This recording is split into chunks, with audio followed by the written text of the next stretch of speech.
heard from the National Security Advisor, Jake Sullivan, this morning on Good Morning America. He's mentioned that 98% of those on the ground there in Afghanistan and a small number who remain, they have reached out. They got out, as many people as they could. Is the administration essentially placing blame on Americans who could not get to the airport in time?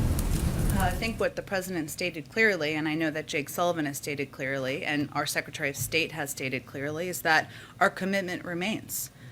There is not an end to our commitment to American citizens who are in Afghanistan who want to leave. That's the same for any country in the world, for American citizens who want to leave and want to come home to the United States. It's also important for people to note and understand what the process has been and what we've undergone over the past few months, and that's what the president laid out, and we think it's still important for the American people here in the United States to understand that.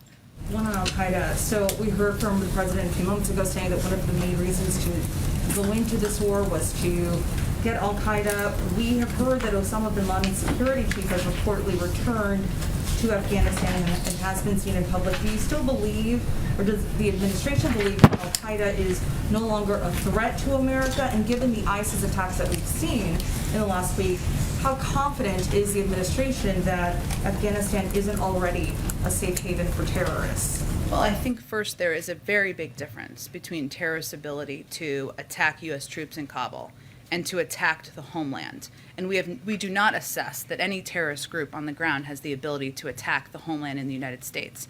It is incumbent upon the president, the national security team, to prevent that from ever being the case. But there is a very big difference between those two. Go ahead. I know that the military obviously recommended to the president, or at least he said they recommended to the president that it would be best to leave, keep that August 31st deadline. But the president himself, in his interview with ABC News, said that if there's American citizens left, quote, we're going to stay until we get them all out. I think the president's explained his rationale for leaving 100 plus Americans behind. But can you talk about why he allowed his credibility on this issue to sort of go out the door on making a flat promise and then not keeping it? Well, first I would say that the president remains committed to getting every American citizen who wants to get out. That's an enduring commitment, one that will not change, and one we're going to focus on every single day.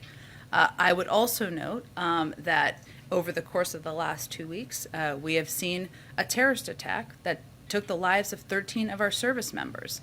And there was and part of our assessment always is going to be the risks, a risk assessment. So I think the question was, do you leave 6,000 service members as there are heightening threats, heightening risks every single day? Or do you work through a diplomatic process and efforts to ensure that we will have the ability to get these American citizens out? That's the assessment we made. I mean, after that terror attack, you and he made clear that you weren't going to let the terrorists sort of dictate the timeline. And we didn't, and we've evacuated tens of thousands of people since then. I guess, was it a mistake for the president to have promised that we would remain until everybody left the country? We are going to get every American citizen out. That has not changed. One last one on, you mentioned the leverage that we might have and how access to the global marketplace was a big element of that.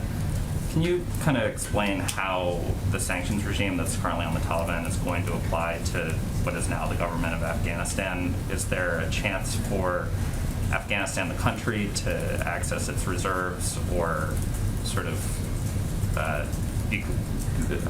avoid those sanctions? Will the central bank be sanctioned? Are they going to have that ability as part of this sort of partnership that you've talked about? Well, it's going to be based on what their behavior is. And I think the president clearly outlined that we're going to be watching, as the world will, what the Taliban does. That is certainly allowing American citizens to depart. It's certainly allowing Afghans and our partners to depart. It's also how they operate as it relates to treatment of women, to human rights. There's a range of factors at play here. So I don't have anything to predict for you. Obviously, there's a great deal of economic leverage. You referenced sanctions that are already in place that we have, that the global community has, and we'll have to assess how things happen over the course of the coming days, weeks, and months. Go ahead, Jackie.